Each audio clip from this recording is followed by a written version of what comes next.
Hello students, welcome to a new video. अभी हम लोग क्लास 9 का मैथमेटिक्स पढ़ने वाले हैं, जिसमें कि हमें चैप्टर नंबर 2 पॉलिनोमियल को स्टार्ट करना है। एक्सरसाइज 2.1 को हम सॉल्व करेंगे, बट अगले वीडियो में। इस वीडियो में हम लोग इसको सॉल्व कर पाने के लिए जितने भी कॉन्सेप्ट्स की जरूरत है उसे डिस्कस करेंगे। और ज़रूरी भी है क्योंकि ये एक नया चैप्टर है, हम लोग एक नए टॉपिक को पढ़ने वाले हैं, इसीलिए हमारे लिए समझना बहुत ज़रूरी है कि पॉलिनोमियल होता क्या है। वीडियो के डिस्क्रिप्शन को आप ज़रूर देखिएगा, क्योंकि वहाँ पर मैंने आपके लिए बहुत सारे लिंक्स डाल कर रखे हैं, जहाँ पर आपको हर सब्जेक्ट के प्लेलिस्ट का लिंक भी मिल जाएगा, जिस पर क्लिक करके आप किसी भी चैप्टर का वीडियो देख सकते हैं। चैनल को आपने सब्सक्राइब नहीं किया तो सब्सक्राइब कर लीजिएगा, बेल आइकन को प्रेस भी कर लीजिएगा, ताकि जितने भी नए वीडियोज़ प्लेलिस्ट में ऐड होते हैं उनका भी नोटिफिकेशन आपको मिलता रहे। सबसे पहले हमें ये समझना है कि पॉलिनोमियल होता क्या है। पॉलिनोमियल एक टाइप का अलजेब्रिक एक्सप्रेशन है। अलजेब्रिक एक्सप्रेशन के बारे में आपने क्लास 8 में पढ़ा होगा, उनके साथ एडिशन, सब्ट्रैक्शन, मल्टीप्लिकेशन और डिवीजन भी किया होगा। इस चैप्टर में बस हम लोग एक स्पेसिफिक टाइप के अलजेब्रिक एक्सप्रेशंस के बारे में पढ़ेंगे, जिनको पॉलिनोमियल कहा जाता है। अगर आप इस वर्ड को ही देखें पॉलिनोमियल, तो पॉलिनोमियल दो वर्ड से मिलकर बना हुआ है। एक है पॉली और दूसरा नोमियल। पॉली का मतलब होता है मेनी, यानी कि दो या दो से अधिक, और नोमियल का मतलब होता है टर्म्स। ये तो क्लियर है, लेकिन टर्म्स का मतलब क्या होता है ये भी आपने पढ़ा होगा अलजेब्रिक एक्सप्रेशन चैप्टर में, क्लास 8 में। टर्म्स के दो पार्ट हो सकते हैं, एक होता है वेरिएबल और दूसरा कोफिशिएंट।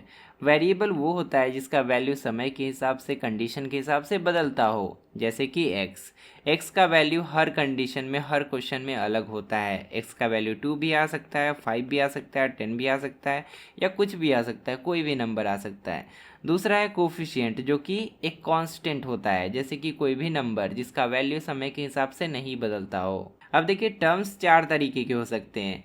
अगर कोई कांस्टेंट हो तो उसको भी हम लोग टर्म कह सकते हैं। अगर कोई वेरिएबल अकेला हो तो उसको भी हम लोग टर्म कह सकते हैं। अगर कोई कांस्टेंट और वेरिएबल आपस में मल्टीप्लाई हुए हो तब भी उसको हम टर्म कह सकते हैं।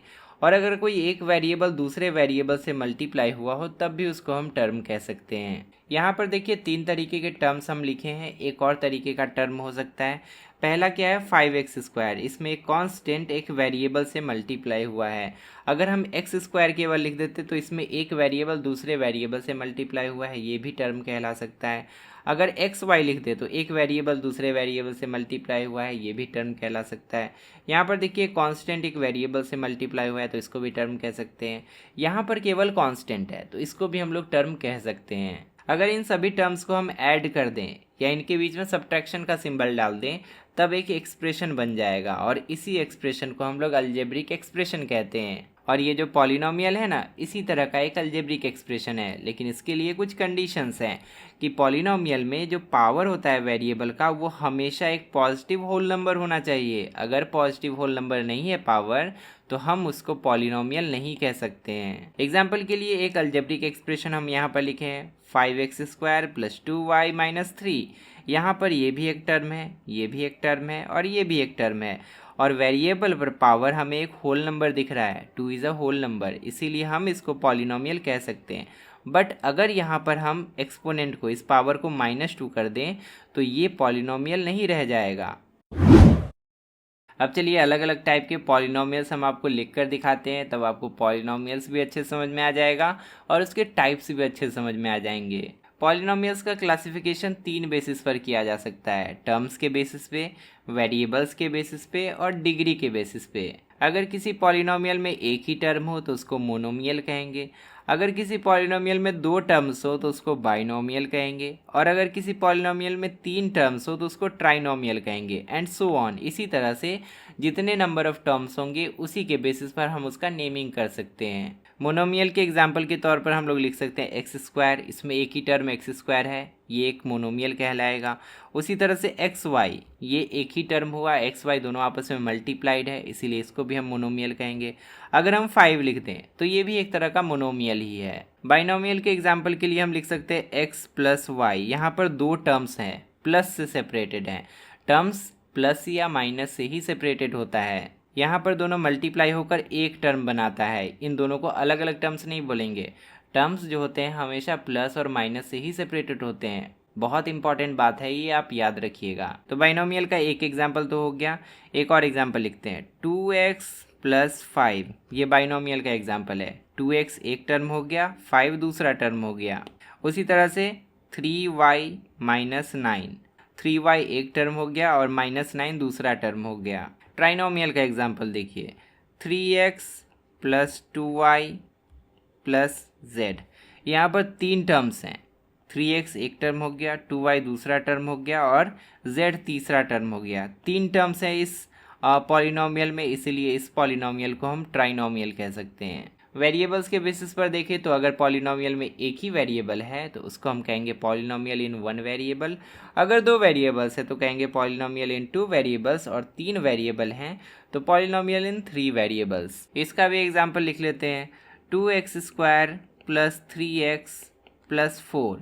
ये एक ऐसा पॉलिनोमियल है जिसमें कि केवल एक ही वेरिएबल है, डेट इज x के अलावा और कोई वेरिएबल इसमें नहीं दिख रहा है। अगर हम लिख दें 2x² प्लस 5y प्लस 5, यहाँ पर देखिए 2 वेरिएबल्स यहाँ पर दिख रहे हैं हमें, x एक वेरिएबल है और y दूसरा वेरिएबल है, तो इसको हम कहेंगे पॉलिनोमियल इन 2 वेरिएबल्स। पॉलिनोमियल इन 3 वेरिएबल्स कैसे लिखेंगे? अगर हम लिख दें 2x² plus 9y plus z, यहाँ पर देखिए 3 वेरिएबल्स हो गए, x एक अलग वेरिएबल है, y एक अलग वेरिएबल है और z एक अलग वेरिएबल है, तो इसको हम कहेंगे पॉलिनोमियल इन 3 वेरिएबल्स। अब डिग्री के बेसिस पर भी हम लोग क्लासिफिकेशन कर सकते हैं। Polynomial with 1 degree linear polynomial कहलाता है, polynomial with 2 degree quadratic polynomial कहलाता है, polynomial with degree 3 cubic polynomial कहलाता है, और polynomial with degree 0 constant polynomial कहलाता है। डिग्री क्या होता है ये आपने पहले भी पढ़ा होगा, याद दिला देते हैं। एक अलजेब्रिक एक्सप्रेशन में वेरिएबल का जो हाईएस्ट एक्सपोनेंट होता है उसी को उस अलजेब्रिक एक्सप्रेशन का डिग्री कहते हैं। यहाँ पर देखिए ये एक अलजेब्रिक एक्सप्रेशन है, ये भी एक अलजेब्रिक एक्सप्रेशन है, ये भी एक अलजेब्रिक एक्सप्रेशन है। यहाँ पर वेरिएबल पर हाईएस्ट एक्सपोनेंट क्या है? 2 है, तो इसका डिग्री हो गया 2, इसका भी डिग्री 2 हो गया, हाईएस्ट 2 ही है। अगर कहीं पर 3 पावर होता है, यहाँ पर 3 एक्सपोनेंट के तौर पर होता तो हम इसका डिग्री 3 कह देते। यहाँ पर भी देखिए ऊपर में 2 ही है तो इसका भी डिग्री 2 ही हो जाएगा। तो डिग्री 1 वाला पॉलिनोमियल का एग्जाम्पल लिखते हैं। अगर हम लिख दें x plus y plus z, ये एक पॉलिनोमियल है विथ डिग्री 1, यहाँ पर हाईएस्ट पावर 1 ही दिख रहा है, इस पर भी 1 है, इस पर भी 1 है और इस पर भी 1 है। डिग्री 2 वाला पॉलिनोमियल लिखते हैं, x² प्लस 3x प्लस 5, ये डिग्री 2 वाला पॉलिनोमियल हो गया क्योंकि हाईएस्ट पावर हाईएस्ट एक्सपोनेंट 2 ही है यहाँ पर। अगर हम ऐसे लिख दें x³ प्लस 3x² प्लस 5, तो यहाँ पर हाईएस्ट पावर क्या दिख रहा है? हाईएस्ट पावर x पर है, डेट इज़ 3। पावर नहीं बोलेंगे, एक्सपोनेंट बोलेंगे इसको, ठीक है, याद रखिएगा। तो हाईएस्ट एक्सपोनेंट 3 है, इसीलिए इसको हम लोग क्यूबिक पॉलिनोमियल कहेंगे। कांस्टेंट पॉलिनोमियल क्या होगा? डिग्री 0 होना चाहिए, तब उसको कांस्टेंट पॉलिनोमियल कहेंगे। एग्जाम्पल के लिए अगर आप ऐसे लिख दें x⁻⁴, तो आपको यहाँ पर मिलेगा 1। 1 भी अपने आप में एक तरह का पॉलिनोमियल है, जैसा कि हम यहाँ पर समझाए थे।